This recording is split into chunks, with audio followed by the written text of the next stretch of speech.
step before finalized? Processed, received? Yes. So there's several steps, but there's a step in there where we can award, and then there's a step, if they're too far early in the process, we won't, just to protect students, really. Perfect. So my next question is, once it does get to you, how long does it take for financial aid to award their funding? Well, once the high school transcript's received and in, if that's the only thing they had to do, then it could be the next day. But more than likely, that's not the last thing they had to do. So it just kind of depends. There's a lot that is required, and so it really depends on the student and where they are in their process. Well, what could really hold up the financial aid, like keep it from coming out for after one day, like you said? Verification, really. There are students who are randomly selected by the federal government, and sometimes we select students institutionally, but most of the time they're selected by the federal government for us to verify their income and other information that they put on the FAFSA. So if they're selected, then they are required to turn in additional paperwork, do some additional steps, provide us with information so we can go ahead and complete that process and award them their financial aid. And that process can take, depending on the time of year, like y'all said, in August it can take 3 to 4 weeks, sometimes longer. If you started in February, March, April, then it could be within 24 hours. It just really depends on the timing. Carol? I just want to, with all the new changes and from the Senate Bill 1720 that was to development led, we've had a lot of changes which make it, we're required to know on their transcript, did they enter the Florida Public High School 2003, 2004 afterwards and graduate with a standard high school diploma. At that point, that student has can opt into testing, opt into developmental ed, or opt out. So that's why the advising piece of that is so important. So now they say, okay, I think I need to let me take the test and see where I am. So now we get them at the testing center. I also want to say that there's a population that are not exempt from testing, GED, homeschool, out of state, private school, thank you, are not exempt from testing. So they still have that testing flag and they come over and test like they've always done. And then these students who opt to test come over, they take the placement test, and then their scores are posted and they go talk to their advisor whether they are going to take, if they scored into development, whether they're going to take the courses or not. So that piece is just so important of that advising for these students here. But a little bit of nuts and bolts about the testing center. The testing center is on a walk-in basis, Monday through Thursday, 8 to 6 o'clock. Friday, we say 8 to 2 o'clock. Now, we don't close our doors at 6, but we don't start testing after 6. We don't start testing after 2 on Friday. But students who do show up at 6 o'clock and test have until 8 o'clock. But I always tell them, excuse me, the hours are 8 to 6, 8 to 2 on Friday. They need to bring a picture ID. Their picture ID, driver's license, passport, some government issued ID with them. And then we will determine which placement test that they're going to take. If they are English as second language students, they're going to get the AccuPlacer. That is still used for placement for those students. The other students are going to get the PERT exam if they need to take a placement test. So sometimes students come and say, well, I took the SAT or I took the ACT, but my scores aren't posted yet. We can have them log into that College Board website or ACT and let us look at those scores too to see if they're college level or not. So we don't just want to send students away. We work with them over at the assessment center. The other thing I hear is students come back, they've tested, they've enrolled in developmental ed, they didn't pass it, often is the case. They want to retake the PERT. The policy for retake is on the Assessment Center webpage. students can retake the placement test. So they come today, they take it, they wait 10 days, they take it again. Maybe they're happy with their scores now, I don't know. But and they can do it more than once. It's up to them. It's a $30 fee for a retake. The key there is that any retakes have to be done prior to initial enrollment in classes. Once students start the classes, start the sequence, they do not have the opportunity to retest. So the students come and say, well, they started the sequence, didn't pass the developmental, they want to retest. No, they don't. They're not happy with that answer, trust me. And then they'll tell me, well, my advisor told me. Yeah, right, okay. Yeah, so I don't. But just so you know, to clarify that, any retakes of placement tests are done prior to initial enrollment in classes. So, any questions about the assessment center?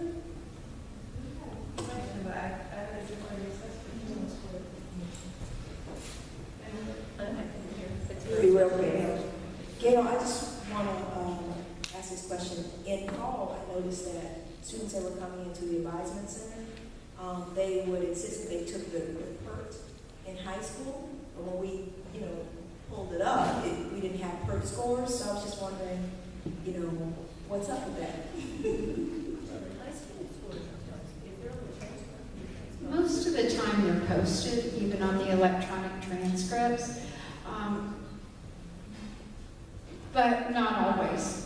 And so we've had that too, where students call and they say, why aren't the scores there? We go back and look at the transcript, and if they are there, we'll post them. Most of the time when they say that, although they did take it, I don't doubt that they took it. It's not on the transcript. We go back to look and there's nothing there.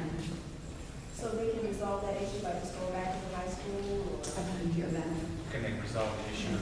I took the PERT, but now the scores haven't voted up. I want to just say my PERT scores. Where would they go to try to say, I want to find my PERT scores on the transcript? They would come to our office. Yeah, definitely. We're happy to look for them.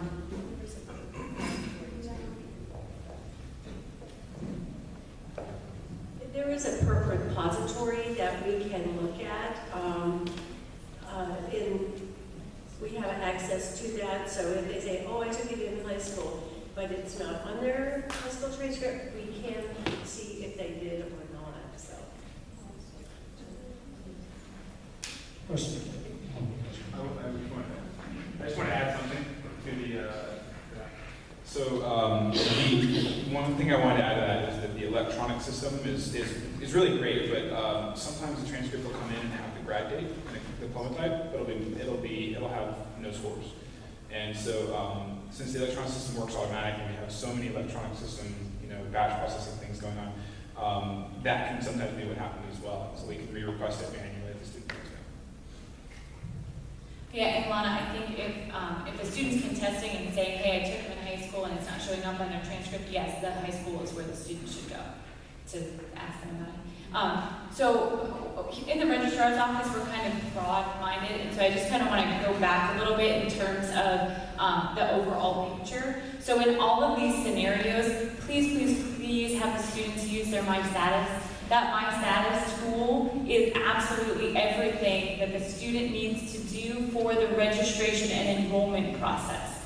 Just registration and enrollment. That does not mean that it ties in with financial aid. So a specific person might not need to get their college transcripts in for enrollment and registration, but they do for financial aid. So just make sure that the students understand that there's kind of two different avenues in which they're going. That My Status tool is individualized for every single student in terms of what they need. They are flagged, and then their flags show up on that, so please use that. Please also understand that it's a tool that is absolutely under review on a constant basis. So if there's something that you guys see, and you're saying the students aren't understanding this, or why is this saying this, or please call us and let us know. We're constantly working with IT to make sure that it is understandable and the students are getting the best knowledge. Also for financial aid, on their eSanta Fe, under their My Status or the My Financial Aid tab, that's kind of where they need to look. So in both of those places is where the student needs to be following along in terms of what they need to be doing. I know that there's a My Status tool that's being worked up possibly for financial aid in the near future, so it will kind of mirror image, this is what you need to do for registration, this is what you need to do for financial aid, but please make sure that the students understand that. Please also understand that they're stopgap measures, right? So if a student registers for classes and those classes are not covered under financial aid, they'll get a big red bar that says these classes are not counted. Or they'll get a, hey, this is how much money you owe, and this is when it's due. So a lot of it is there. It's just a matter of us making sure that we're directing the students appropriately. So in terms of all of these scenarios, I guess my advice to anybody would be make sure that the students are actually following their My Status tool, and they should be able to be guided through that tool on their individual cases. Okay, so we're gonna skip some scenarios. Go back. Okay, so we're gonna skip some. We've heard admissions, we've heard A advisement, we've heard the assessment center, we've heard a little financial aid records, and Scott. All right, so we're gonna go to the next scenario. The next scenario is a new student, non-traditional, with aid, but this student has not done well on the PERT exam and had actually failed it after doing not failed it, but they tested poorly on the placement. Yeah, they tested poorly twice. Okay, that's our scenario. Non-traditional student with aid. Well, as with any scenario where a student wants or may need financial resources, they really should start with their financial aid process. They should start by doing the FAFSA. And that's, on the website, if they come into the office or by the office or anywhere near the office, they'll know about filling out the FAFSA. We have people who can help out with that in the computer lab are 226. So that's I would say in this scenario, that's the very first thing they need to do, because as I mentioned, there may be more resources available for folks that fill out the FAFSA earlier. And so, especially for a non-traditional student, if it's a single parent that needs, to cut hours back at work in order to start school, or anything, where they would need additional resources, trying to get more grant or scholarship money, as opposed to, having more loans or anything like that, would definitely be preferable. So I would say start with our office with the financial aid process for filling out the FAFSA.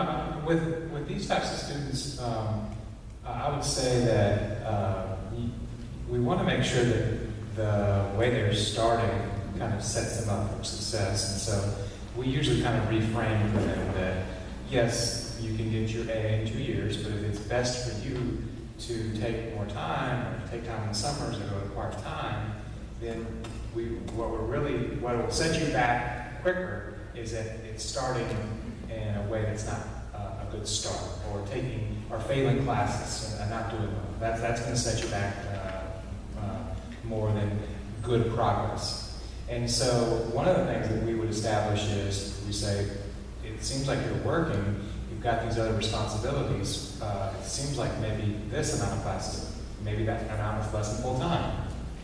And then they'll say, well, I don't get my financial aid because you have to take 12 hours to get your financial aid. And that's the rumor on the street. And so we'll say, you want to talk to financial aid about that, because ask financial aid. And so what we'll do is we'll prompt them with a question and send them to get clarification to the office that's appropriate. And we'll prompt them with a question saying, you want to ask financial aid about that, because often there might be a possibility that there's another option. And and so then they'll go down and they'll come back up, and then we proceed. But I think that's where we try in our office to filter that and help them understand that they've got 3 semesters, fall, spring, summer, and you can use those. And if you use those well, you can be on track. I just want to say that many times non-traditional students, and depending on the age, because non-traditional can mean many, many things, but a lot of the times they have partial information. They may have, just done all kinds of things. They may be a transfer student, they may have taken English, not taken math, things like that, and they often need partial testing. So the best thing really to do with a non-traditional student that is coming in for the first time, if they have any questions, send them to our office, to admissions, and let them sit down with an admissions advisor, because the advisors go over their need for testing and explain very carefully the different, why they need to take a test in English but not in math, and things like that. And they don't meet the Senate bill eligibility. They don't have an option of testing, most of them. So, it's very important they sit down with someone and have it explained to them if they need that. So, of that Senate Bill 1720, how many of you like the idea of retesting for PERT, of being able to retest for the PERT? I love the idea. To me, it was a godsend for our students, and in particular, the non-traditional student who many times, just like you said, they have partial information, so they walked in willy-nilly and took that test without studying sufficiently for it.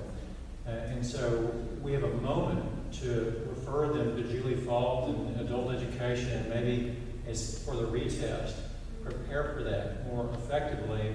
And most of the students, not all of them are going to test out, but many of them test to a higher level, so they're taking fewer courses and spending less money, or not taxing financial aid as much. So that retest to me is fabulous. But and then the other side of that is that maybe non-traditional students who've been out a while, I was a non-traditional student, maybe they do need some help with developmental education. And so the score they make on that initial test is a telltale sign too. But the ability to retake is so awesome from my point of view. And I would like to take a minute to talk about the number of enrolled hours and how that can affect the student. So we also have those conversations. We kind of mirror the same conversation with the student. From a financial point of view, what can you stand to do? What will your aid package look like if you drop down below halftime, or if you're at halftime? What are your obligations outside of school? Where can we find some additional resources for you? So we have some of those conversations with students, and really trying to find additional resources is key. We often refer folks to Jimmy, the Career Research Center, and try to hook them up with some additional resources, or the Office for Advancement to see if they refer them to the website to apply for scholarships. For a lot of the non-traditional students, if they are returning after being in the workforce, a lot of times they do have income. If that's the case, they may, if they are at halftime instead of full-time, maybe they do lose their Pell Grant. And so, they may or may not want the loans, or may want to minimize their loans. And so there's a finite amount of money that's available for each student through the federal government. Our office administers those federal and state funds, and so it's finite. If a student is non-traditional, needs additional resources, we typically refer them to get scholarships or other resources that are out there.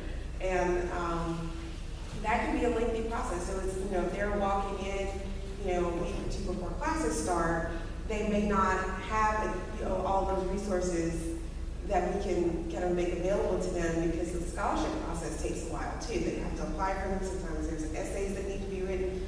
So we will try to work, with non-traditional students to maximize their assistance, but really it is key to have those conversations with advising. So it is kind of like they seem to go to our office, go up to advising, come back to financial aid, and a lot of that is because we're trying to have this conversation about what's best for you in an academic standpoint and a financial standpoint, and a lot of times that crosses over. So we have satisfactory academic progress.